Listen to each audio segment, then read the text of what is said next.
अस्सलाम वालेकुम, मैं हूं फ़हद महमूद। आज के व्लॉग में हम बात करेंगे सेनेट इंतखाब और हुकूमती मजवज़ा आइनी तरमीम के बारे में। सेनेट का इंतखाब हर 3 साल बाद होता है और उसमें आधे रुकन जो हैं वो अपनी मुद्दत पूरी करके रिटायर्ड हो जाते हैं और उनकी जगह नए मेंबरान का इंतखाब होता है। रवां बरस मार्च में ईवान बाला के नए इंतखाबात हैं।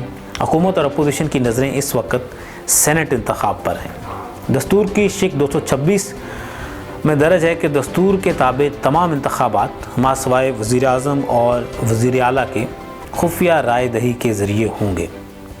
और इलेक्शन एक्ट 2017 सेक्शन 122(6) में ये लिखा है कि सेनेट के मेंबरान के लिए वोटिंग खुफिया बैलेट के ज़रिए होगी।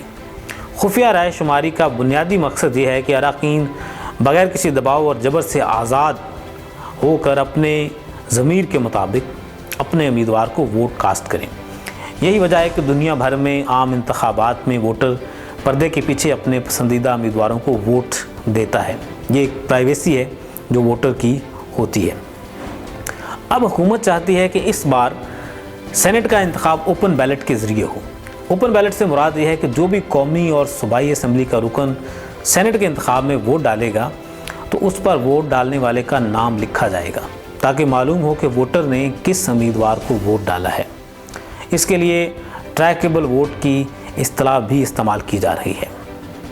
हुकूमत आइन के आर्टिकल 59, 63 और 226 में तरमीम करना चाहती है ताकि सेनेट का इंतखाब जो है वो ओपन बैलेट के ज़रिए हो।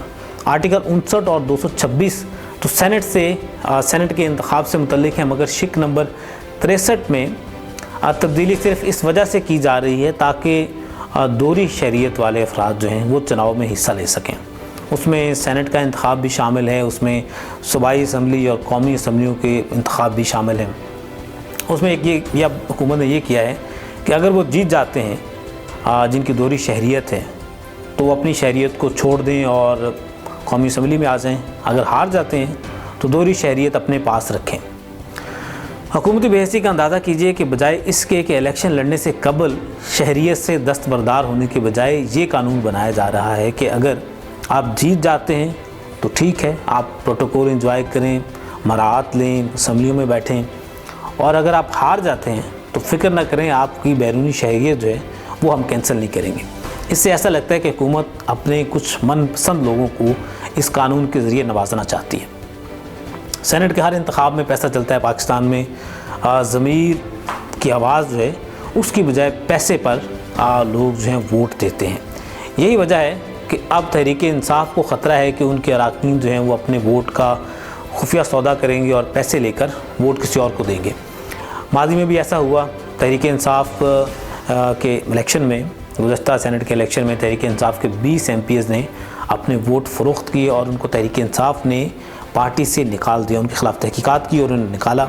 ये तहरीक इंसाफ का एक ऐसा इक़दाम था जो उनके ख़िलाफ़ किया गया, मगर उसके हवाले से कानून साजी ना हो सकी। तो सेनेट का सबसे अहम किरदार हुकूमत की जानिब से की जाने वाली कानून साजी पर बहस करना होता है, उसमें इस्लाह करना होता है, ख़ुद नई कानून साजी करना होता है। यही वजह है कि एक सेनेटर के इंतखाब के लिए सूबाई और कौमी असम्बलियों के नुमाइंदे जो हैं वो वोट कास्ट करते हैं। वज़ीर आज़म ने हालिया दिन में उन्होंने भी ये बयान दिया सेनेट के हवाले से कि उन्हें पता है कि अभी से रेट लगना शुरू हो चुके हैं और मालूम है कि कौन सा लीडर पैसा लगा रहा है।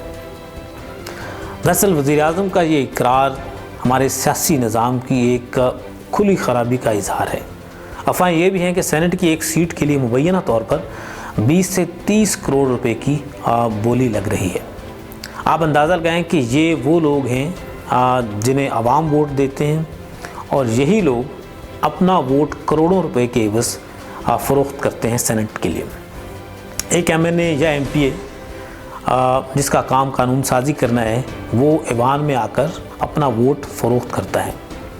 तो मेरा ख़्याल है कि इस मामले में वज़ीर आज़म का जो मौक़िफ़ है वो एक बहुत बिल्कुल दुरुस्त है कि कैसे मुमकिन है कि पैसा लगाकर सेनेटर बनने वाला पैसा नहीं बनाएगा।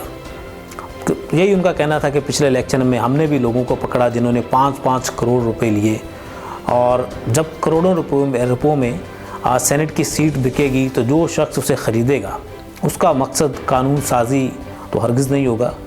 और अगर हम पाकिस्तान का सेनेट देखें तो उसमें बड़े बड़े बिजनेसमैन लोग जो हैं वो बैठे हुए हैं।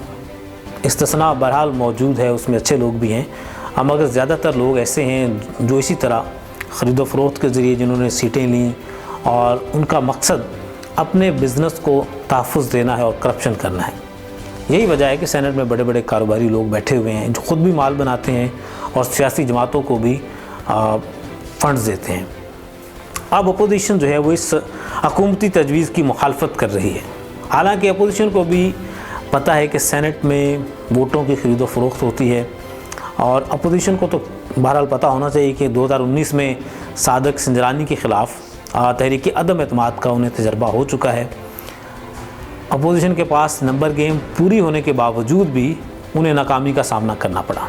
शो ऑफ हैंड में उनके पास वाज़ेह बरतरी थी, मगर जब सीक्रेट बैलेट के ज़रिए वोटिंग हुई तो 14 सेनेटर्स ने वोट अपनी जमातों को धोखा दिया और वोट या तो ख़राब किया या डाला दूसरी तरफ डाल दिया। अब अपोजिशन इस तजवीज़ की मुखालफत करके ये तासुर दे रही है कि वो ख़रीदो फ़रोख्त की हामी है और ये निज़ाम उसको इसी तरह चलने देना चाहती है ताकि लोग इसी तरह ख़रीदो फ़रोख्त करें। इस वक्त क्योंकि झुकाव अपोजिशन की तरफ ज़्यादा है, उनके मेंबरान की तादाद कम होगी और हुकूमत का इम्कान ज़्यादा है कि उनके सेनेटर की तादाद इसमें बढ़ जाएगी। यही वजह है। मगर देखिए कि हिज़्ब इख्तिलाफ़ हुकूमती मौक़िफ़ से राज़ी होती है या इस तरमीम को नाकाम बनाती है। आज के व्लॉग से इतना ही, इजाज़त दीजिए, अल्लाह हाफ़िज़।